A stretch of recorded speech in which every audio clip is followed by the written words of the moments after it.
येथे स्थानिक कामगारांच्या न्याय हक्कासाठी आगरी सेनेने आंदोलन केले आहे। एकंदरीत कोरोनाच्या पार्श्वभूमीवर आपण पाहू शकता की सोशल डिस्टन्सिंगचं पालन करून नियमांचे उल्लंघन न करता हे आंदोलन चालू आहे। घटकची वेळ देत नाही, आम्हाला आंदोलन शेपर नाही, आम्ही झोपू इकडे,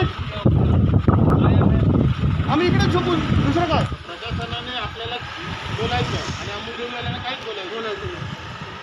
निवेदन देने के लिए भी तैयार हम लोग हैं, मगर निवेदन देने के लिए अमूल डेयरी तैयार नहीं है, तो अभी संघर्ष के सिवाय कोई चारा ही नहीं है। हम लोग अभी यहाँ बैठे गांधी जी के जो दिए हुए मार्ग पे हम चल रहे हैं और इधर आराम से बैठेंगे। सर बस तो हम इकडे काय करू? तुमचं नाव? मोतीराम केशव भगत। हां, तुम्ही अमूलमध्ये किती वर्षापासून काम करता? मला 5-5.5 वर्ष व्हायला आली। हां, आणि तुम्हाला काढण्यात कधी आलं? आता लॉकडाऊनमध्ये कारण आम्ही इकडे आलो, आम्हाला काही रिस्पॉन्सिबिलिटी देत नाही। तुम्हाला चौघांना काढला, खारडीचे तिघे आहेत आणि विरार फटाचे। काढण्यापूर्वी काही नोटीस वगैरे काहीच दिली नाही, होती काहीच का? नाही, नोटीस वगैरे न देता काहीच काढण्यात नाही, आलं? नोटीस न देता आणि काढतात। एकंदरीत किती कामगारांना काढलं? आता तसं 100च्या वरती कामगार काढलेत, पण आता मला लॉकडाऊनमध्ये आम्ही चौघेच आहोत। म्हणजे 2020 मध्ये काढण्यात आलं की आधीपासून काढण्यात आलं? आम्हाला आता लॉकडाऊनमध्येच काढलं आहे। आणि अजून कामगारांना? अजून जसं म्हणजे जसं त्या थोडासा काय प्रॉब्लेम झाला तरी लगेच दांडी मारली तर लगेच काढून टाकतात, असे लोक आहेत तिथे।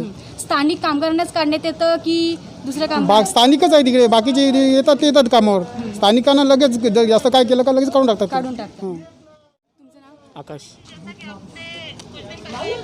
तुम्ही किती वर्षापासून होते इथे? 5 वर्ष झाली।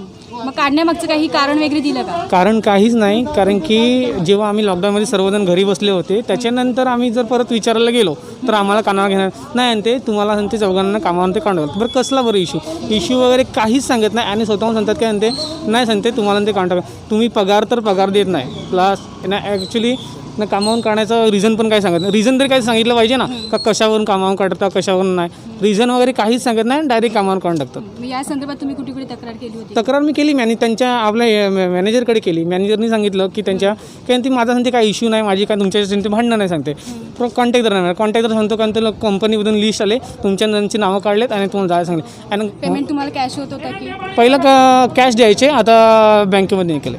आणि त्याच्यामध्ये पण जर एक दिवस असं काय झालं असेल, कारण वगैरे काय झालं असेल, आमच्याकडे काही वारलं वगैरे असेल ना, तरी पण ते 1 दिवसाचे 2 दिवस दांड्या मारतात। म्हणजे एवढा अत्याचार होतो ना कंपनीमध्ये, काही सांगूच नका। हे आंदोलन तात्पुरतं आम्ही पाठीमागे घेतलेलं आहे। 10 दिवसाची ॲडिशनल SP साहेबांनी शब्द दिलेला आहे, 10 दिवसापर्यंत थांबणार। ॲडिशनल SP साहेब उद्या किंवा परवा त्यांच्याबरोबर मिटिंग होईल आणि पुढची डायरेक्शन्स म्हणजे मिटिंग त्यांच्याबरोबर जॉईंटली कशा होऊन माझे जे लेबर काढलेले आहेत त्यांना इकडच्या पाण्याच्या टँकरचा उपचाराचा विषय आहे, नवीन लेबर भरती त्यांना पाहिजे, आणि जे लेबर इथे आहेत त्यांना परमनंट कसं करून घ्यायचं याच्या विषयावर कलेक्टर साहेबांकडे चर्चा होईल, नाहीतर मग आम्ही आंदोलन करायला मोकळे आहोत।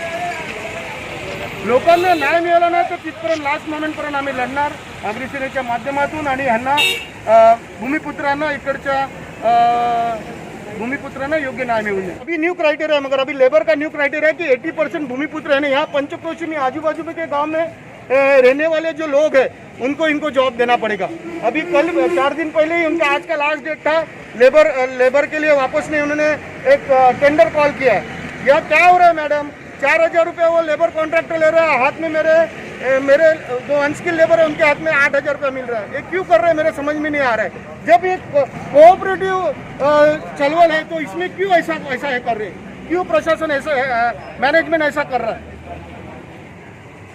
तो मतलब आपका आंदोलन अगर इस बार जॉइंट कमिश्नर के कहने पे ये आंदोलन आज आप लोगों ने स्थगित किया है, अगर इसके आगे अगर बातचीत से मामला नहीं सुलझा तो आगे चालू कर, 8 दिन का टाइमिंग दिया है उन्होंने।